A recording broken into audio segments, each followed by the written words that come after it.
Thanks for tuning into Ramshackle United, where we come for the stories and leave with a feeling that we're not so different after all. Today, we have two guests for the first time, and they are the owners of one of Berkley's favorite third places for both humans and for dogs. Ramshackle welcomes Cher and Shawn Heath-Lee. Thank you. Thank you for having us. Yeah, thanks for coming on. We're at the Hazel Park location. This is their new location that opened up, and it's really, really beautiful in here. It's really cozy. So nice. Thank you. Appreciate it. All right, so we'll start off with some personal kind of questions. Let's start off with what are your origin stories? Who wants to go first? Like, go back as far as you want in life, and when you were a baby. If you want to go back that far, that works.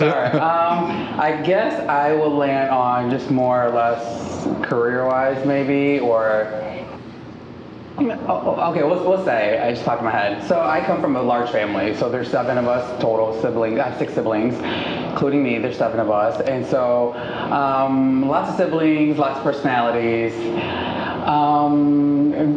Grew up, born in California, raised in Detroit.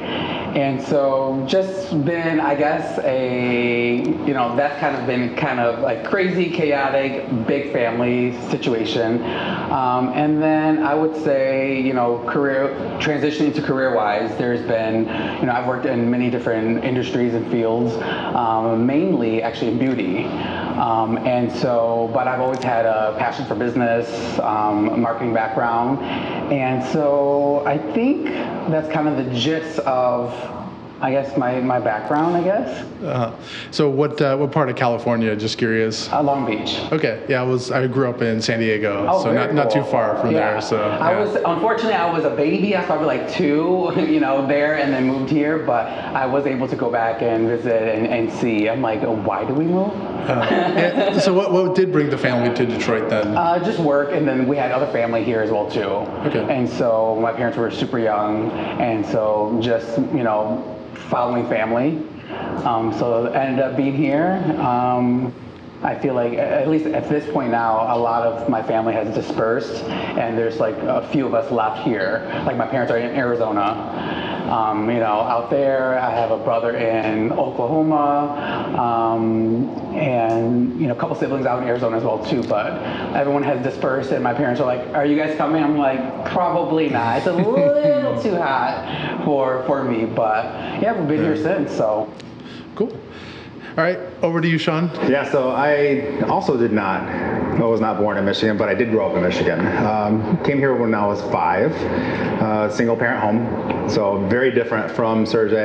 I had an older brother who eventually went to go live with Dad when he grew up a little bit older, so it was just me and my mom. I became my job started when I was 13. So when I was 13, my mom was diagnosed with Alzheimer's, and I ended up becoming her caretaker for the next 10 years. So my childhood kind of stopped when I was 13 years old, but it kind of grew me and taught me what I know now, which is everything that I'm doing here. So when I was, like I said, 13, started taking care of my mom. 14, or when I was 24, that job ended, and that's when we met. Yeah. So we met in this is going to date us, that wonderful world of Yahoo Chat, when the scroll kept going up, and if you missed it, you missed it. Yeah. That's when both of us came together. It was 22 years ago. Something like that, yeah. 20-something years ago. Yeah, that was going to be my next question, is when did those stories converge? So It sounds like it was a Yahoo Chat. Yeah, so when one chapter closed, a new chapter opened up, and the rest is history. Cool. So I guess, I know you have something going on the side that may interrupt the interview, but going to that, what is your favorite family activity right now? Oh, we are total playground junkies. Oh, yeah. So we also have a 4-year-old and a 4-month-old. The 4-year-old never wants to be inside. Every time we're like, hey, what do you want to do? He's like, let's go to the playground. Doesn't matter if it's rain, shine, cold, hot. It's like, let's go to the playground. So we are on the hunt for the best playground every single day. Super fun. We love it. He loves it because he gets to go to a different playground, see the different toys, the different events, different kids that he gets to play to because he's super social. So yeah, and he kind of pulls us out of our comfort zone a little bit too. Yeah, it's always good sometimes though. Yeah. For sure. I mean, before kids, I mean, I was like, I hate the park. And my one friend's like, get ready. Get ready. You know, and I'm like, and now I get it. Because now, like he said, we're always, you know, we try not to revisit the same park if possible. You know, I'm always looking like, okay, we haven't been to that one, let's leave that one. And he loves it. So that's our main family, you know. Between that and his annual zoo pass that we vowed that we would never have. Yeah. Things have changed once kids are involved. It's funny. Like, you don't know until you know. Yeah. And it definitely has changed, but it's been really cool. Yeah, for sure. So which park is the number one go-to park for you right now? No, I'd have to say it's the one park that it's in Royal Oak at the dead end street. The last one that we went to. Oh yeah, it's like Milton or something like that. Milton Park. It's in Royal Oak. It's at a dead end street. Super cool park. It's pretty new too. He likes that park. We've gone there twice, even though we told ourselves we wouldn't go back. So it's a cool park. Yeah. And then there's another park in Royal Oak that we haven't gone to because every time we pass it, it's just packed full of kids, and there's just no room to play. So we're waiting for that one to slow down. There you go. So it's kind of like Coffee and Bark, the initial big grand opening. I'm sure you're really, really busy, and now things are, I don't know if they're slowing down a little bit. Well, with Coffee and Bark, we hope they stay. Well, good point. Very good point, yeah. All right, do you have any funny or embarrassing family moments that you want to share? Family moments. I mean, you have a 4-year-old. There's got to be some gold out there, some good nuggets out there. I think you can think about it, but just off the top of my head, it's not so much a story, but it's just the things that he says, where like he uses such big words, at least they are to me. Like the other day, he just said, I don't know, because we tell stories, okay? We call them invisible stories, and basically we read our books at night, and then I will make up stories. And so that's been a thing for, I don't know, a year or so now, and we'll make up stories. And so he came up with something, and I'm like, Aiden, that doesn't make any sense. He's like, can you stick to the routine? Like, so saying stuff like that, and he'll catch me off guard. I'm like, oh, sure, got it, you know? And so it's just stuff like that. The things that he says, I think as a 4-year-old, those are the things that cracks me up. Because I'm always caught off guard. Yeah. And not realizing how smart he is and the words that he uses. I'm like, where did you even learn that? And so I think that's the first thing that pops in my mind. Yeah, I think it's funny when he corrects people, and because he's 4 years old, so they don't anticipate it. They don't anticipate him to know math or know how to tell time with an analog clock, things of that sort. So we're in school, and he wanted a snack, and the teacher said, "Well, the snack isn't until 9 o'clock." And he looked up at the clock and he said, "That's only 5 minutes away." She looked at the clock and she's like, it's 8:55. How did you know that? And he's 4 years old, but he knows how to tell time and he knows math and all that stuff. So it cracks me up when he does stuff like that. And he's in camp right now, so he walks into the room and the first thing he says with arms wide open is, "Welcome back, everybody." So just how lively and spirited he is is the best thing ever. Yeah. So he may be down the comedian route. Oh yeah. Oh yeah, he's 100%. a funny guy. I mean, I tell him, I'm like, I'm funny, okay, but you're funny. And the words he picks up, I don't know where he gets them. I asked him the other day how his lunch was, and he's like, it was absolutely scrumptious. I'm like, what 4-year-old knows the word scrumptious? Yeah, it's funny. He's a funny kid, so I can't wait to see him just grow and see kind of where things lead, because he is not shy. He's very outgoing, very funny. He loves dad jokes. At 4, he loves dad jokes. He told me a joke one day, and it took me a second, and then I'm like, wait, because I'm usually slow at jokes, but I can share it. What is it? Oh, the dinner play one. What did one dinner play say to the other? What? Dinner's on me. He tells that one every day. He tells it all the time, and when he says it, he's cracking up. He's losing his mind. It's like so funny. I'm like, where did you learn that? I go, that's actually kind of funny. And so, yeah, it's stuff like that it's always, like I said, entertaining, fun, and wild at the same time. So yeah, I'm wondering if he's going to remember that joke in like 50 years, because I learned a joke when I was really little, and it's just such a bad little joke. Right. It's not even. I mean, it's not so funny now, but it's what's big, red, and eats rocks. What? A big red rock eater. And it just, but it's like 50. It's like 50 years later, and I still remember it. Like it comes up in me. Yeah. Now I'm gonna have to Big red rock eater. remember to ask Aiden, years down the line, go, hey, do you remember the first joke you ever told? And I bet he will. Right? Yeah. And so we'll see. So are there a lot of arts and crafts, and do you guys have you encountered the glitter problem yet? We haven't done glitter yet. Trying to avoid it. But what is it? He absolutely loves painting, drawing, colors, you name it. And so he has like markers and stuff like that, like dry erase that he can draw, and we've done some painting. We haven't gone full-fledged yet, but luckily right now this is art week at camp, and so I'm hoping he'll get all of that out at school. But we also have we paint a really large wall of what do you call it, like chalkboard. Yeah, so he can draw and write and does all those things. So currently he does stay within where he's supposed to. Yeah, he doesn't draw though. He does math problems. Oh wow! Yes. Cool. So I came downstairs once and it's just full of math problems, like 1 + 5 = 6, and 2 × 2 = division. 4. I'm like, dude, you're 4. Draw a smiley face or a stick picture or something. No, he does math. He comes up to, what's 1 + 1 + 2 + 3 + 4? I'm like, I don't know. Where's my phone? Yeah, one day you'll walk in there and you'll just be completely stumped at what's going on. Yeah. For sure. It's like, I don't know if you've ever seen that meme or that clip on social where it's like they'll ask a question and people will use it where it's a guy and all the math problems kind of just swirl. Yeah. That's basically what like our walls look like. It's where he draws. It's just a bunch of math problems. Multiplication, division, addition, subtraction. It's wild, but he keeps me on my toes because I'm not a math person, and he'll ask, Dad, what's it? I'm like, 1 second. Is that right? He'll be like, shake his head. No. I'm like, what is that? I verify. I'm like, sure it is. Yeah, it's just funny, all these stories that come up and all the situations. I'm just thinking of the people we've interviewed already. So we have, kind of a little comedian, which reminds us of our last interview, which is Jason, who's in the comedy world. Then Coffee and Bark, which I haven't mentioned yet, but we'll get there.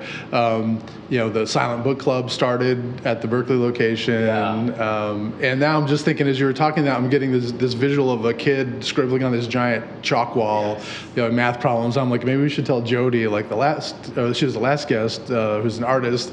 She would maybe draw something like that and come up with a cool graphic for you. So yeah, but. All right. I guess we'll pivot, and most of the times when people have kids, you're stuck in the world of children's music. But so what? It doesn't have to be kids' music, but just in general, what are your music tastes? Like, what have you been listening to lately? I'm like the coffee shop music guy. So even when I'm not here, I'm listening to like the lo-fi beats that we play at our coffee shops. It's relaxing. It's just brings you down from the energy that you have to have all day to run 2 coffee shops. And then at night, especially, it's the whole just relaxing like yoga meditation music to help you fall asleep because everything is still going on in your head. Yeah. Yeah, for me, I mean, I have you're the opposite. I love an array of genres, but I love pop music, R&B. I like Afro beats. What else? I do like some country as well. It's terrible. I know, he's always hated. I've actually did not like country for most of my life until probably 6-7 years ago when I found like a particular type. I don't like the true twangy like country from like we call it the real country. Yeah, like the old outlaw country. Exactly. Yeah. I like more of the pop country and stuff, and so that, and then it's just a variety. I mean, for sure. If it sounds good, if there's good lyrics, then I'm definitely jamming to it. Dance and all sorts of stuff. So for sure, it's my Spotify is a huge playlist of variety. Yeah, that's like we use Google, and there's this like my super mix, and it's just such a weird mix of music that it always is thrown out there. Definitely. Okay, how about TV shows? What are you currently watching? We like sci-fi. Like we just got done watching a sci-fi movie. What's it called? The Burrows. Oh yeah, we watched The Burrows on Netflix. Why does that sound familiar? Do we watch that? Yeah. Yeah, we watched The Burrows on Netflix. What else? But it also takes us like 2 months to get through 4 episodes. Yeah, I mean like. You have a few interruptions here and there? Here and there, and then by the time we sit down, I fall asleep within like 5 minutes. And scheduling wise too, I mean, I would have to go through our like playlist and be like, oh yeah, that's the one. Because I mean, we'll forget. Even like if we watch one episode yesterday, today we'll be like, what did we watch yesterday? Like, what show are we on? Because I mean, I love limited series, but even within that, it could take us like 4 months to get through 8 episodes. Yeah. And so we have our own shows that we watch, like. And then we have shows that we share together, just because we used to just wait and watch together. But I mean, we're not watching anything because it takes forever. Or sometimes we only have 15 minutes to watch a show. Yeah. So. Yeah, I think we remember those days. Yeah. She's nodding in the background, by the way. All right, so you own a coffee shop. Curious question: how many cups of coffee do you each drink per day?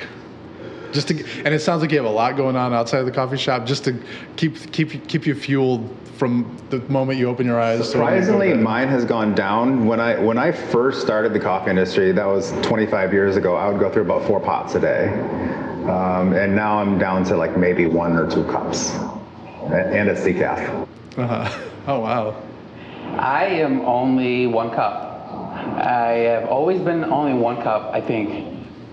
Yeah, I would say 99% of the time is 1 cup. It's my, it's what I start my morning with, and then, it typically just holds me over. We're good. I try to be, good, I guess, but it's, if I need it, it's there. It's, in arm's reach basically. But yeah, just shockingly, just 1 cup a day. Yeah, wow, that's impressive. Yes. Yeah, I tell everybody 2, but it's mostly like 3, sometimes 4. So it can't. There's days. Yeah, for sure. I'm like, that's not too bad. I've heard, large quantities of people. Having coffee. But yeah, for me, it's just simple: 1 cup, black. It's my favorite. No sugar, no creamer, no nothing. Very boring, very basic. Yeah, that was going to be my next question. It was like your favorite drink. 100% black coffee. Yeah. How about a treat? Like if you're going to treat yourself to one of your coffees, what is? If I do a treat, it'll probably be like a French vanilla flavoring with like a little oat milk, but still coffee. Yeah. Yeah, I would say just probably a splash of milk to anything. A splash of milk, but still black coffee, drip, and a shot of espresso. And maybe if we're feeling fancy, just like a half a pump of whatever syrup. I'm not a big guy of like sweets, and so I like it pretty bland. Yeah.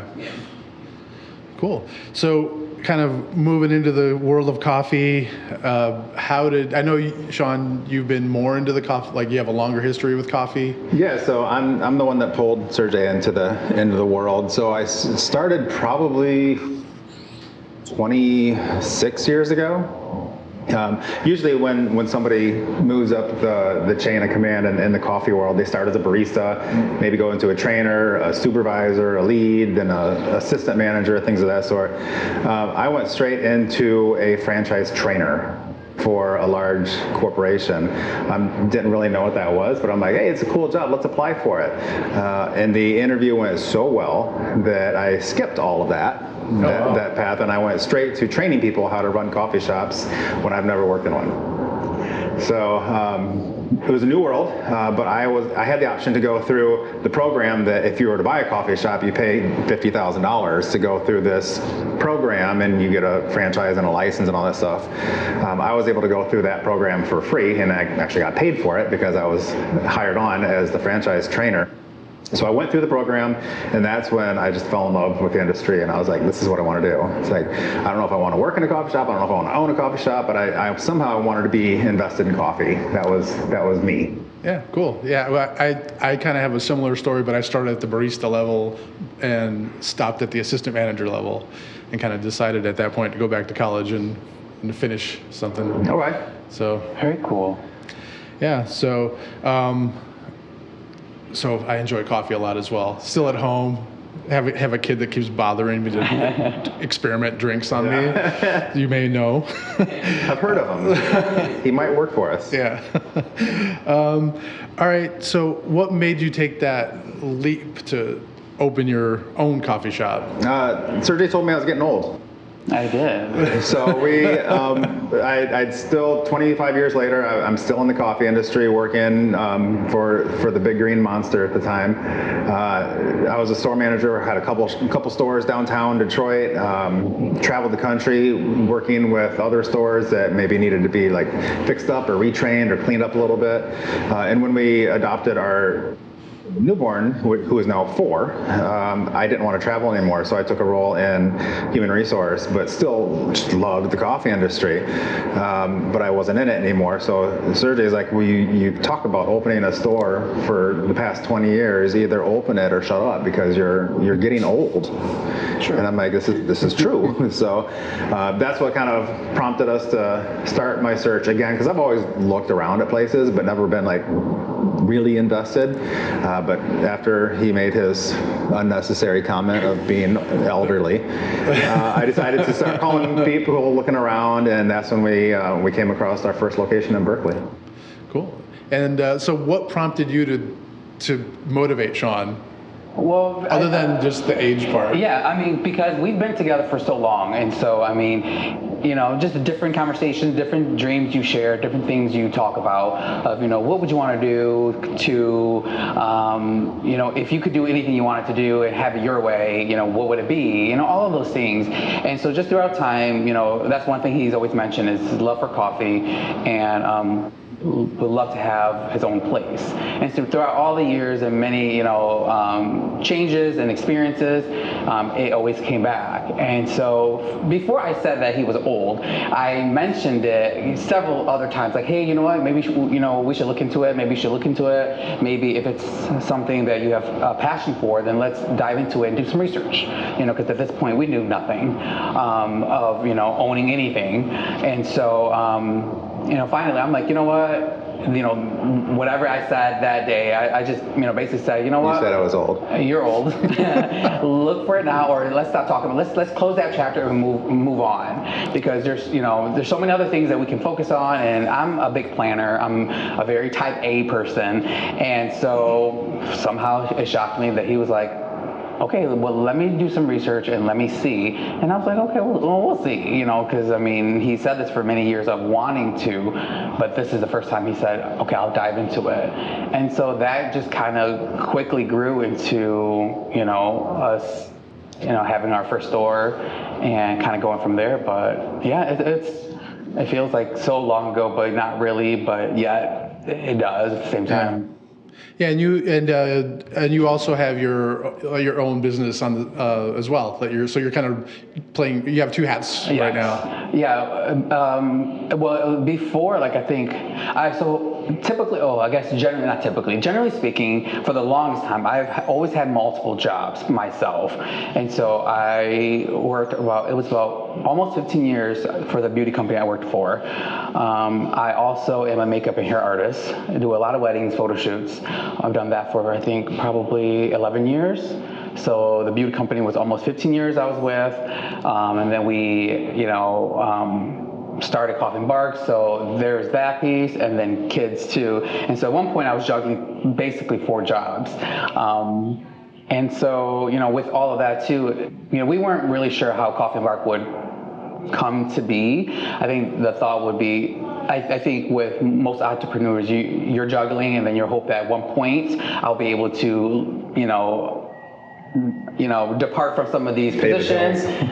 What'd you say? We hope to pay the bills. That as well, to be able to, leave, these jobs for, another career, another dream, another passion. And so, yeah, for a long time, I juggled a lot of different jobs while, Coffee and Bark was doing the makings of stuff. But we've slowed down just a little bit, a tad, but, I'm still doing a lot of things, but I'm no longer doing the day job, in the beauty field, but fully immersed into Coffee and Bark. So cool. Yeah. So how did you decide on Berkley as your first location for Coffee and Bark? So we looked everywhere, and it's kind of like, have you ever gone house shopping and you shop for all these houses and they're like, yeah, this one's nice, but you walk in and you're like, that's it. You just have that feeling that this is where you're supposed to be, and that's what happened when we walked into the Berkley location. So one of our friends actually came to us and they're like, hey, I found your new spot. And I'm like, where? And they're like, Berkley. I'm like, where's Berkley? And so we looked it up and we went there, and I'm a total Hallmark Channel junkie. I love all those cheesy movies, and Berkley reminded me of those Hallmark movies. It's like small town, everybody knows everybody, and everybody's super friendly, and there's a million dogs everywhere. And then as soon as we walked into the location, it was what was it before? It was an art and craft studio before, and they were closing down. And we just kind of walked around the place, and we're like, this is our spot. It's like, we have to get this spot. So I ended up calling the owner because she was shutting the place down. I'm like, hey, I'm sorry to hear that you're going out of business, but can I get the name and number of your landlord? And we gave him a call and met with him, and here we are today, 3 years later with a coffee shop. Oh, wow, cool. Yeah, we like you were explaining exactly what we went through last summer when we moved from Charlotte, North Carolina to ended up in Berkley, Michigan. Yeah. And, just we're still not sure how, but we it's just the ended up coolest there. little town that everybody is friendly, everybody knows everybody, and the people that come in every single day. We know their names, we know their orders, and it's a fun little place. Yeah. So how did you know it was the right time to open up a second location, and then why Hazel Park? We didn't know. It was one of those things where Berkley was going so well, I had the opportunity to leave my corporate job and focus 100% on the shop. And generally when the owner is there and when you're putting 100% in your business versus most in your business and some in your corporate job, sales started going up, things started getting busier and getting better, and we're like, this is a lot of fun. I was like, why don't we double the fun and just make it twice as amount as fun? That way you can leave your job. Right. So we started looking. Sergey runs all over the place, and he ran past this building that we're in now in Hazel Park. And he came home and he's like, hey, I found this new place. It's in Hazel Park. And I'm like, I'm not sure if I want to go to Hazel Park. But we did some research, and Hazel Park is another super cool place. It's developing, getting busier, and getting better and better. And we met with a landlord, and we were able to come to an agreement with our current spot. And we've been open here for almost 7 months, and it's doing great. Cool. Nice. So going back to the Berkley location and opening up. So I just kind of read some articles about Coffee and Bark out there. So is it true that the Bark Easy was Michigan's first fully indoor dog-friendly cafe zone within a traditional coffee shop? Yes. To my research and looking at competitors and all of those things, it's the first full-fledged coffee shop with the dog peas. If you're talking, there's another place who would authentically, yes. There's coffee shops that will allow dogs in. Let's say, from my experience, there's a lot of obstacles that we had to go through. So, if without the setup that we have, we wouldn't have been able to open, and so. I haven't seen that, in Michigan. And so, yes, so I would say that would be a true statement. Yeah. So I think most of the time you see like outdoor location, where a dog can be out, the owner and the pet can be outside. I think a lot of times that what we cater to, obviously we cater to all dogs, but what we see the most of are the big dogs, because you can't bring your Golden Doodle or your Saint Bernard or your Great Dane into anywhere. So when people with larger dogs found out that, hey, I can go in, like actually come inside and sit down with my dog. I can bring my dog bed too. Yeah. And I can work there with my dog. And we're like, yeah, you can do all that. It's usually people usually ask multiple times, about the whole dog thing. Like, are you sure? Like inside, like behind the walls. Like it's too good to be true. Yeah, like this has never happened, and they're like, yep, it's true. Trust me. We went through a lot in order to make that piece happen. But yes, And then we went back and forth with the health department just to make sure that we were compliant with everything, and it's not the quickest process. So they would come back with a question, we would answer it. They would come back with another question, we would answer it, and then we came up with a couple of pages of our standard operating procedures on basically how to keep food safe and the dog safe and keep everything sanitary and satisfied what they wanted. Yeah. So what was the inspiration for the Bark Easy? And then also explain how you came up with the name Bark Easy. So we love coffee and we love dogs. We've always had them through our whole life, and we're like, why can't we combine them? Even though the health department says you can't. So that was our whole inspiration of coming up with two passions. Yeah. And we didn't want just a coffee shop, because there's coffee shops everywhere you go. We wanted to be different. We wanted to be set apart from just your traditional coffee shop. And then as far as Bark Easy, it was originally going to be named the QZ Lounge. Q is our small dog. Zoe, Z, is our St. Bernard. But we're like, nobody's going to know what that is. So in Berkley, the Bark Easy is in the back. You have to enter it through the alley, speakeasy style. So we're like, it's like a speakeasy, but for dogs. It's like, how about it's a Bark Easy? So it kind of like, we just kind of like spit the word out, and we're like, that's it. So we stuck with it. At our new location here in Hazel Park, we actually moved it up to the front. So it kind of doesn't make sense, but we stuck with the name and kept the name, and it's our Bark Easy. Yeah, I like that. It kind of has that like you're doing something wrong sound to it. Yeah. Like you're coming in through the back door. Right, exactly. Because and the little backstory too on just the questions that we've had in the past of people asking about the whole concept. Like, oh, why can't we have dogs throughout the whole place? And my response is always, that was my goal as well. But you learn. You don't know what you don't know, and you learn that there's others who has a say, which is the health department. Because one of our goals was, before we fully open our doors, our concept was it would be dogs run up and down the whole place.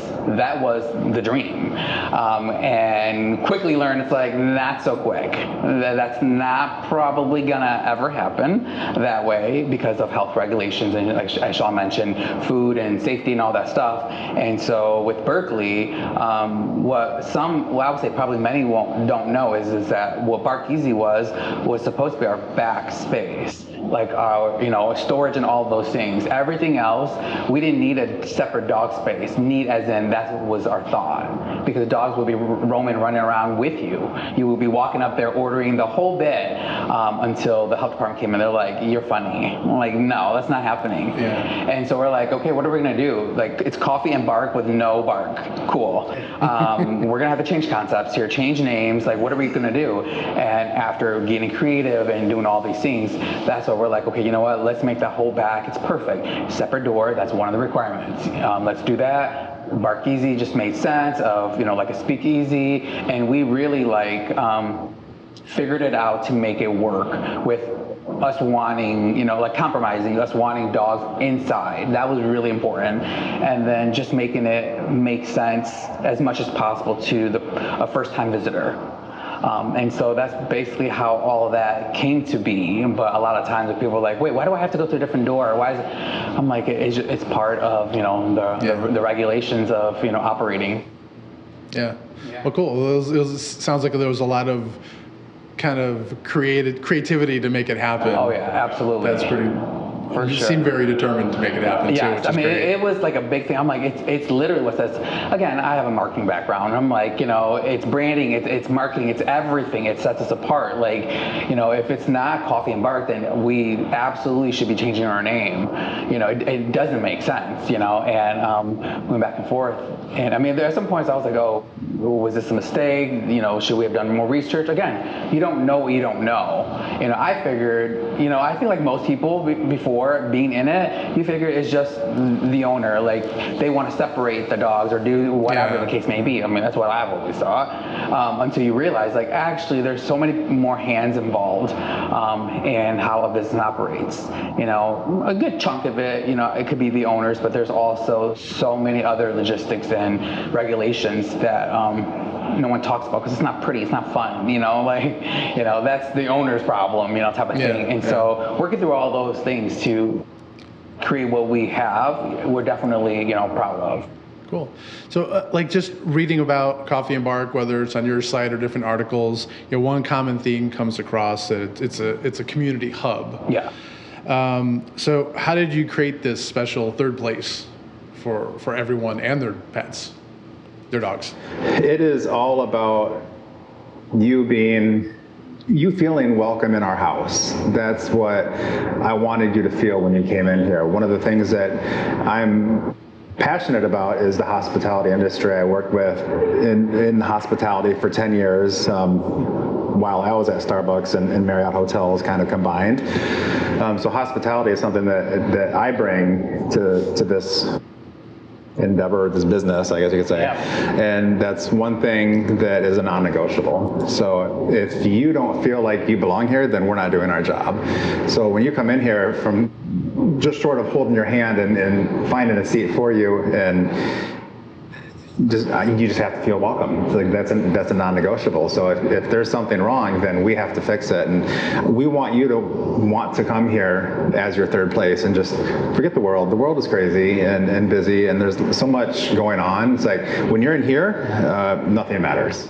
And plus, I would even add to it too, like, we're definitely passionate about people. At the end of the day, liking people. There's some people who don't like, they want to, be siloed, work, separately, and, then there's the other, and we're definitely the other. We do, enjoy connecting, helping others, and creating a true place where it is inclusive, it is welcoming, and a lot of things too that goes unmentioned. But there, whether it's decor, design, certain things that we do or don't do, it's all intentional. It's all intentional because we're thinking of the masses. We're thinking of if you are a third place, if you are inclusive, how may this make someone else feel?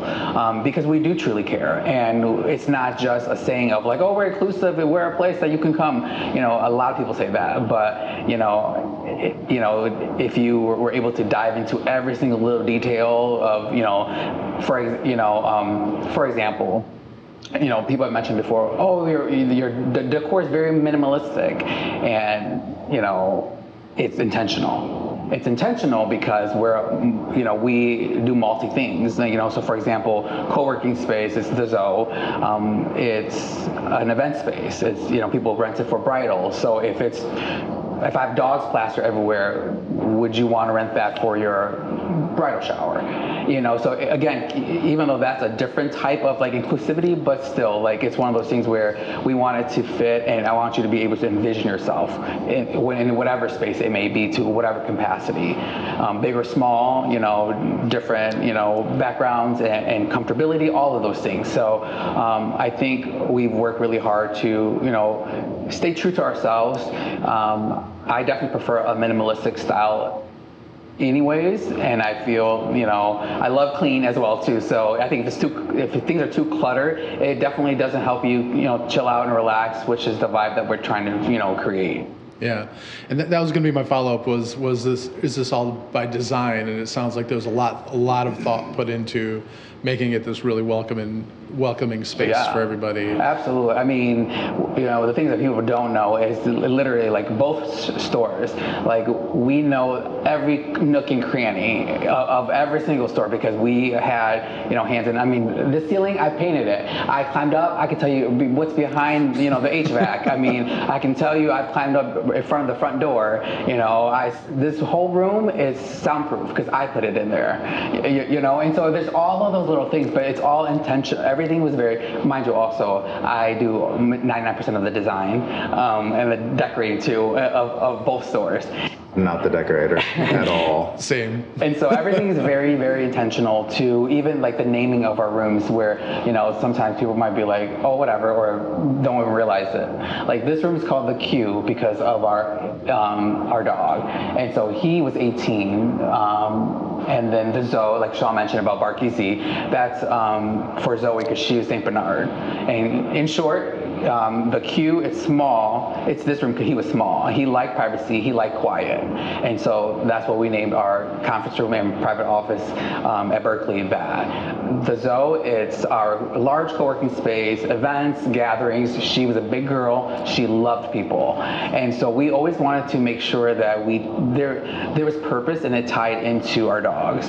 And my biggest goal was to always say their names. So whether you know it or not, we're always mentioning them, even at this very moment. It's been 4 years or so now since they've passed, but they will always be mentioned in some capacity. And so just truly tying in, all of the things that matter to us to, again, like our coffee sleeves or a coffee bag. There's a bunch of words written behind like the coffee sleeve or whatever, and those are all words that, what do you call it? I don't know if it's like words of affirmation or anything like that, but it's our meaning. Yeah, it describes what we are. Why. A third place inclusivity. It mentions Q, Zoe, Aiden. All of the things that most people may not really notice unless like you're like I don't know, really paying attention. But things are sprinkled all over, and everything I would say is done with intention.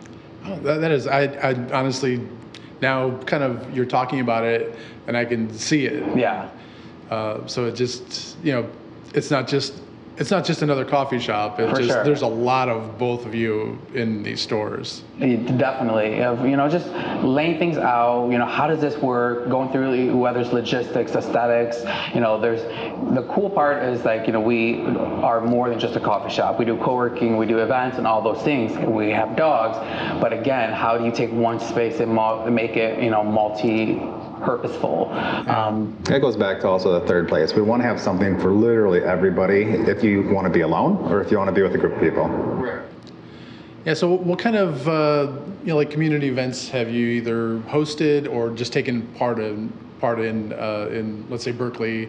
I know Hazel Park's still too new for a lot of that stuff, but oh my God, we've had a ton. I mean, all sorts. I mean, from your private events of baby showers, baptisms, to book clubs, to we actually had our first wedding. Oh wow! And that was at this location. Oh, cool. Yes, weddings, receptions. We've had arts and crafts. We've had. I'm going all the way back to what we had. Dog yoga. Well, we have had dog yoga, multi-classes of that. We've had someone who hosts a workshop, I think it was like 2 months worth of workshops where she had students that came in, like a variety of things. I mean, throughout the time, and it's cool too, like, to see, and we're so grateful and appreciative when people choose our space, whether it's for a cup of coffee, whether it's to host a celebration, it really, just, it like reaffirms that you see our passion and what we want, and so it definitely means a lot, and it truly, like I said, exciting when people are just utilizing our space for what's it intended for. Yeah, and as far as just like one thing I did see out there was that one connection you have, outside of just the store is what's the Hoppy Puppy, with the dog treats. I thought that was really interesting, really cool. Yeah, so we work with the adult transition programs at both Hazel Park and Berkley, with both the school districts to offer something that the community makes. So they're all made local, they're sold local, and it supports the school district and the adult transition program. Yeah, I thought that was really a cool program that you wouldn't think that a small community like Berkeley would actually have something that a lot of big cities don't have. Yeah, and it's actually one of our bigger sellers too. Oh, nice. Yeah, so and that just goes to show the support that the community gives to their own community. And for us, it's just being intentional of like, okay, how does it fit? How does it work? Because there's a lot of factors that goes into what. We definitely get a big volume of people asking us to, carry certain things and do all those things. And, again, it's hard to say no, because I would love to have a market of just, vendors of a bunch of different things. But, I think what helps us decide is like, okay, what do you want people to walk away with? What is the core? Because again, we both do, but having a business background too, I think always having that funnel, that filter when it comes down to it. Like, yes, I want to do all this. Yes, I want to carry everyone to things. But it's like, how does this impact X, Y, and Z? And how do you come down to a decision? How does it make the most sense? Maybe, if we open up a market type of business that made sense, to carry all of it, absolutely. But for Coffee and Bark, when it comes to like the dog treats, like Happy Puppy, it was like it was an easy decision. We have dogs. It's local. It supports the community. We're like, heck yeah, so. Yeah. Cool. And kind of wrapping things up. So I did read an article that was published by Royal Oak City Lifestyle about you both. Yes. That happens. About some things that can happen when you just say yes. Yeah. And I thought that was a really cool, positive article. So, do you have any advice that you can give others out there that are hesitant, like when life throws a yes or no question to them, Figure it out. Figure it out. Try to find the way to say yes. Don't wait. Yeah, I mean. That was me. I'm an easy answer guy. Yeah. Yeah, I would say, I'm the long-winded one, but yeah, I would say it's, I would, how would I say it? How would I say it? Yes. Listen to your. That's how you say it. Not always, though. Not always. Only you will really know what your passion is and what you think you really want. And if it's something, again, like kind of tying back to Shawn, if it keeps coming up, there's something there. I wouldn't say dive all the way into it, because I'm not that type of risk taker. I'm a calculated risk taker. So I would say do your research. If it's something that keeps knocking at you, there's a reason for it. So seek it out. Find a way to learn more about it. The more you know, you're never going to know 100%. Everything is a risk. There's always risk involved in everything. But what's the probability? Maybe you'll feel more comfortable from just the idea of doing it to, I've shadowed a little bit to, I have, started off a little bit. Having that safety net, this is when I really sound like my parents, having that safety net, doing, following your passion, but having a safety net, whatever that looks like. But if it's strong in your gut, then that's the part where I say yes to. Say yes to find out more. Not yes to dropping everything, forget it, and just quit everything and do it, but explore that, and I think the biggest thing is that they always say this, I used to think it's so cheesy, these in the people society where if I can do it, you can do it. I'm like, okay. But in a sense, it's one of those things where as I've gotten older, I have learned where everyone is just like you and I. We're truly all the same. For sure. And as a child, I'm always like, wow, look at what he has or she has. This is crazy. Like, how can you? And then as you get older, you're like, they are no different than I am. It just depends on the tenacity that you had and the dream and the goals and what you envision. And so it kind of ties back into saying yes.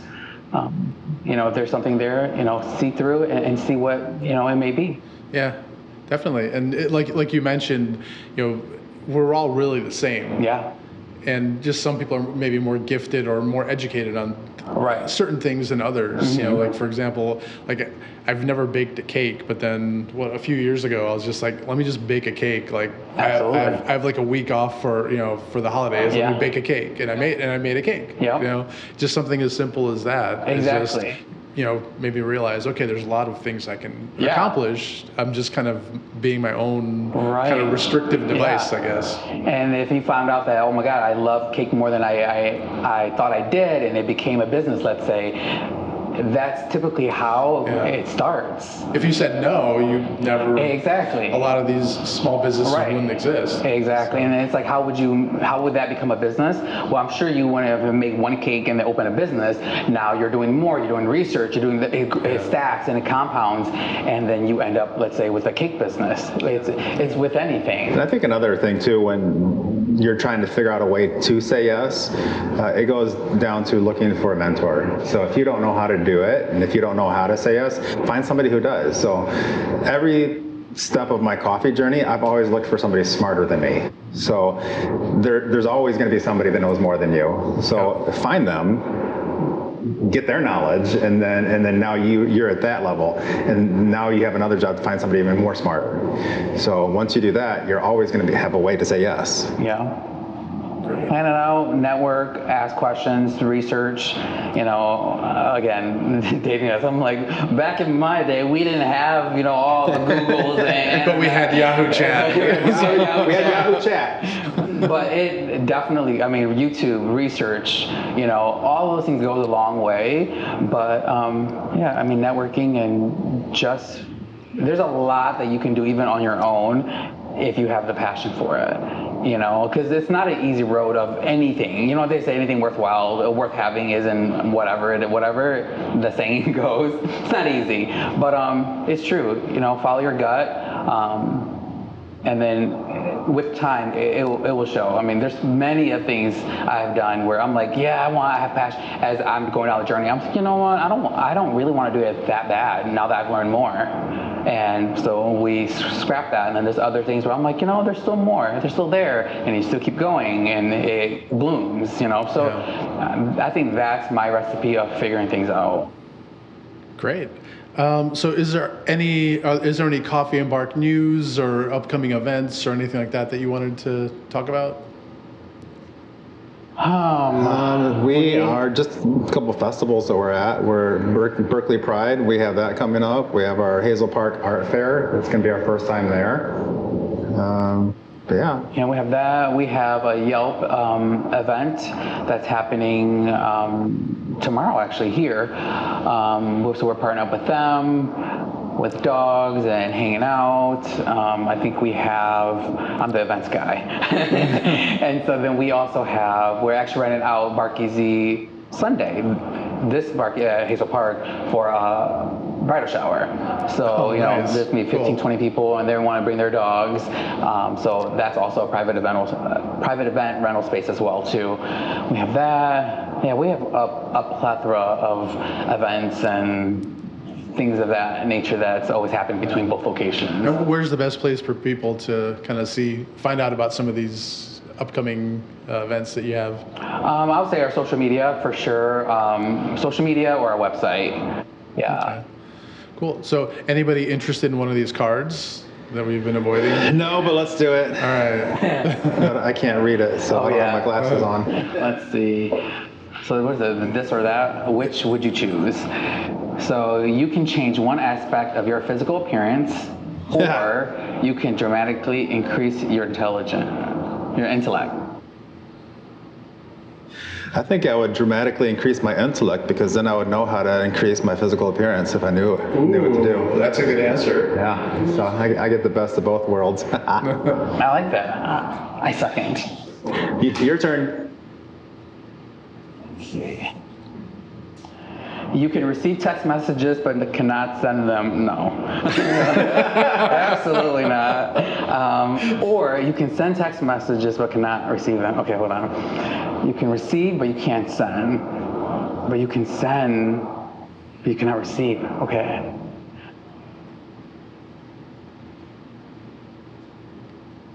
I overthink too. I'm like, okay, wait. If it's small, that's fine. But why if it's something like crazy, whatever? Okay. Because see, when I say you can't receive, look at me. You can receive text messages but not send them. That's fine if like you're fighting. You can send text messages. But if it's like, a final message, then I want to receive. No, okay. I would say you can receive but cannot send them. You can send. I'll send. I'd rather send. All right. I'm like, it's almost over. You got to wrap it up here. All right. Well, sorry for breaking your brain there at the end. No, that's a good question though. All right. Well, hey, this has been a lot of fun today. Great learning about both of you and Coffee and Bark and all of your adventures. For more info about Shawn and Sergey, Coffee and Bark, and the makeup and hair artist services, see the episode details where Zoe will drop all that in there. This is Ramshackle United signing off. Let's keep building commonality block by block.